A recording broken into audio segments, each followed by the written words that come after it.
Holiday time, also the time for stress, also the time that any type of relationship issue that may be in existence is amplified. Let's talk about it.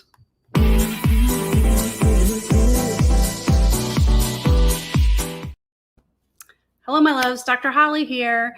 Happy holidays. It's December, my birthday month. You know, I love that. I'm all about a celebration.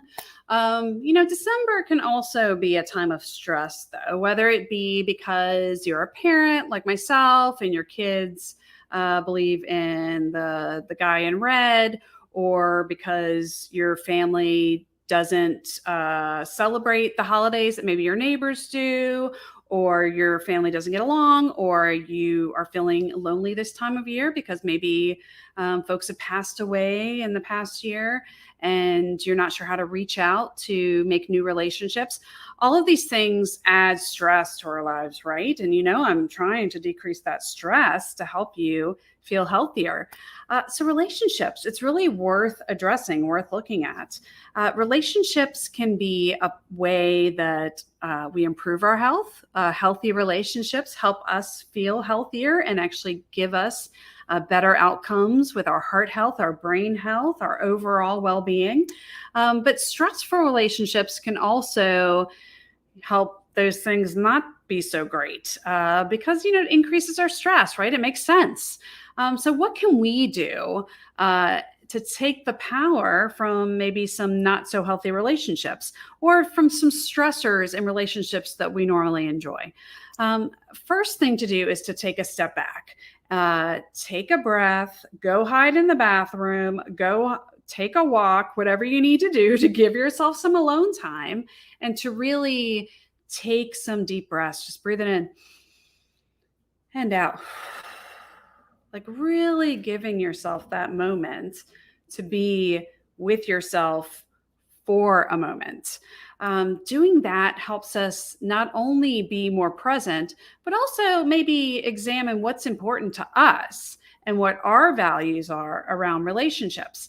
It's so easy when we're trying to make a relationship work, especially a relationship that maybe isn't so healthy for us to start changing ourselves, to maybe fit ourselves into a role that we think will make that relationship the perfect one that we see on General Hospital or whatever story you watch or grew up watching. Whatever romantic fantasy you have or fantasy of friendships, if you watch Friends growing up or Saved by the Bell or whatever it was, whatever that like visualization you have for that perfect relationship. Sometimes we do things and change our behaviors to fit into a role that isn't our true nature, right? Whereas if we take a step back and think about what's important to us, what's our actual value about relationships, how can we be true to that? And then relationships tend to fit if they are meant to fit. I always think a perfect example of this for those who love Frida Kahlo. I remember Salma Hayek did her movie, did her story. And at one point, her husband was cheating on her. And she said it was about being loyal to her. It was the loyalty that she was upset about. I think even more than the action. It was the loyalty to their relationships and to her and her presence. And that was her value about relationships. That's why their relationship was able to evolve and work out, for those familiar with her story, because her value wasn't so much about what they did outside of the bedroom, but more about, or in the bedroom even, more about like their loyalty to each other as human beings.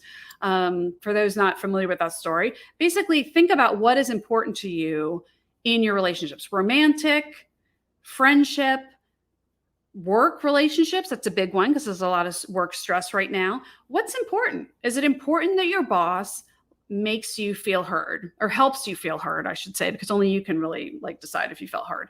But is it important that they give you space to say what you need to say, even if their mind isn't going to change?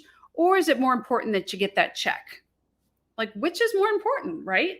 For those of you who keep track of me on social media, I just left the VA. A big part of my decision to leave wasn't the veterans. My relationship with them was amazing, but it was my relationship with like working for organized medicine. Like that didn't fit with my view of myself in my working world. It didn't fit with keeping my stress level down. Those relationships were borderline toxic at times. And that was a reason for me to step back from that situation. So it really depends on what you value for yourself, and only you can answer that. I can talk about it all day till I'm blue in the face, but only you can decide like what's important. Is it more important that you have a date for New Year's Eve? Or is it more important that you feel that you're heard and loved and adored as you deserve to be? And if that means you're your date because you love and deserve yourself, or your good friend is going to be your date because they adore you, and maybe it's not a romantic relationship, but it's an amazing friendship, that's where you make the choice, right? Like, what is the importance? Do you need that picture at midnight, or do you need to feel good about the person that you're with? Right? You decide. No judgment. You decide. Different stages in your life, you might have different ideas about that, and that's okay. Around that, once you decide what your values are, then we talk about boundaries.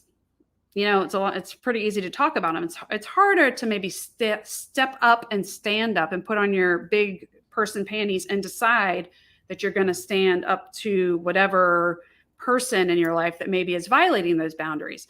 Realize they're probably benefiting from your lack of boundaries. So when you hold a boundary, you're probably not going to get a thanks so much for holding that boundary. It may not be like a great conversation. Actually, it probably will be a great conversation for you, but it may not be pleasant.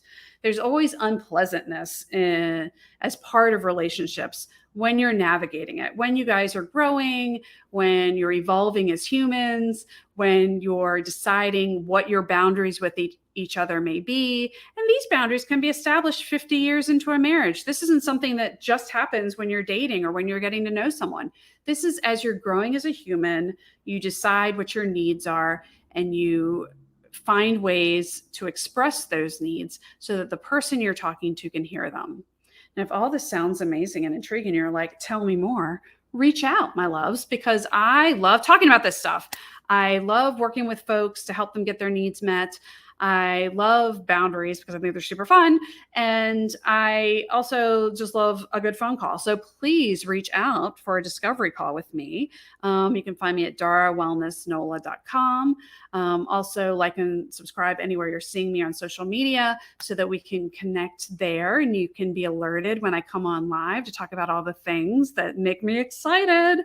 And enjoy this season. Know I adore you. I love you. I'm grateful for you. I have so much gratitude for all of you. I'm like really happy to have you guys in my life as I'm coming on my next time around the sun, as I'm coming on to another year. I'm super grateful to have my tribe and for everyone who is here liking this, commenting on this, giving me a shout out. I appreciate it. And just know that I'm sending lots of love.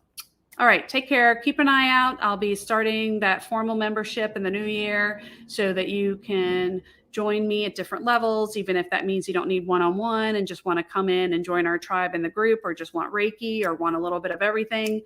Know that's going to be all in the offerings, and I'm super excited about it. And just keep an eye out. All right. See you guys.